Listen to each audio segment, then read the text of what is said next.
What's up, guys? Patrick here again. We're back again with my parable series, and today we're going to be doing the parable of the Unmerciful Servant. I finally got done with Matthew 13 last time, so this week we are in Matthew 18, and we're starting at verse 21. So, without further ado, let's hop into it. Then Peter came to Jesus and asked, "Lord, how many times shall I forgive my brother or sister who sins against me? Up to 7 times?" Jesus answered, "I tell you, not 7 times, but 77 times. Therefore, the kingdom of heaven is like a king who wanted to settle accounts with his servants. As he began the settlement, a man who owed him 10,000 bags of gold was brought to him. Since he was not able to pay, the master ordered that he and his wife and his children and all that he had be sold to repay the debt.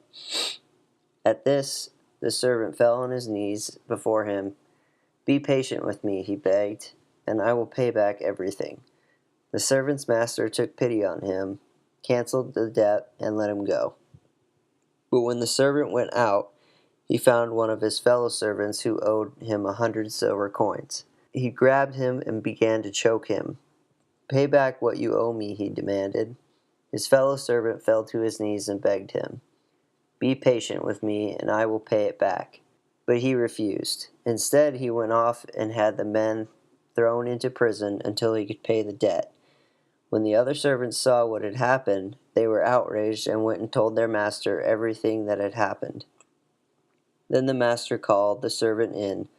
"You wicked servant," he said, "I canceled all that debt of yours because you begged me to. Shouldn't you have had mercy on your fellow servant, just as I had on you?" In anger, his master handed him over to the jailers to be tortured, until he should pay back all he owed. This is how my heavenly Father will treat each of you, unless you forgive your brother or sister from your heart. So that pretty much wraps up the parable of the unmerciful servant. And there are a couple points I wanted to make on this. And number one, I just find it really interesting that Jesus talks about debts being canceled, or you could take this to mean forgiveness, before he was crucified. I know a lot of the common belief out there is that his crucifixion is what cancels our debts and causes forgiveness, but we see here that he's talking about the kingdom of heaven, and we know by now from my past videos that's the realm of your heart where your spirit rolls. And he says the kingdom of heaven is like this. He talks about forgiveness and debts being canceled. So I just find that really interesting that he doesn't reference his crucifixion canceling debts. And then the second thing is, clearly we can see that the servant or the master represents the Father, and that he himself is canceling debts despite what the servant can do. So what we see by this is grace is not earned, clearly, and it has to be given. And that's where that having a humble heart comes in, and being willing to accept where you're wrong and where you can improve. So those are kind of the basic points I wanted to make up front, but the bigger thing I wanted to talk about was the main point of this parable, which obviously is forgiveness. And I think it would help by starting to define what forgiveness is. Forgiveness is ceasing to feel negative emotions towards a past event or person. And I think a lot of times that people take this to mean that you're pardoning somebody, and that isn't necessarily the case. The way you can forgive somebody without justifying any poor behavior that you or another person has done towards you. It is possible to look at an axe murderer and say, yes, that's a very poor thing that they're doing, without feeling those negative emotions that come up with that. The second point on forgiveness that I wanted to make is, why are we required to forgive, and why do we do it in the first place? The reason forgiveness is required and the Father takes such a strong stance on it is because The only reason we wouldn't forgive and the only reason we took offense in the first place is because something in our flesh nature got triggered. If that area was healed and if that area of our heart was whole in its nature, then that offense never would have been given in the first place. Remember, humans are always doing the best they can in a moment based on the nature of their heart, and that nature is either going to be healthy or unhealthy depending where they're at. So through forgiveness, we learn to have unconditional empathy for ourselves and others. Forgiveness never has to do with the person that caused offense. It always has to do with the person that was offended.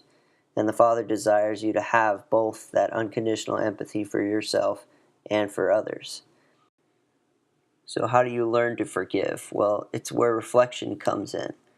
You need to learn to reflect on past experiences and past moments in your life. One thing I would do when I was first learning to do this is after I would get home from a day, I would take time to sit in my room, maybe just an hour a day, and reflect on each moment that I could remember and try and feel what I was feeling in those moments and say, it's okay that you're feeling these things.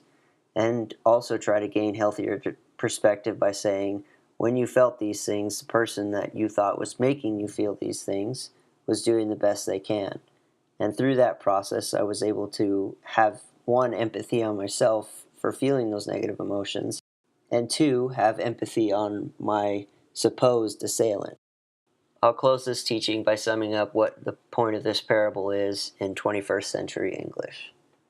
The Father desires us to forgive others because we were forgiven first by Him, once that transformation from flesh to spirit occurred inside of us.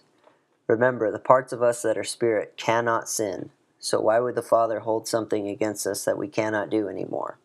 However, if we do not forgive, it only comes out of our pride and ego and desire for justice, which is of the flesh nature.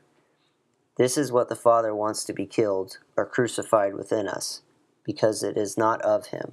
If you continually hold resentment towards yourself or others, you are not of the Father, and it only harms you because of the constant triggering that will happen when you face a similar situation both now and in the future. As always, guys, I appreciate you coming and listening to these videos, and to anyone who has heard these words, I pray you be blessed in all that you do.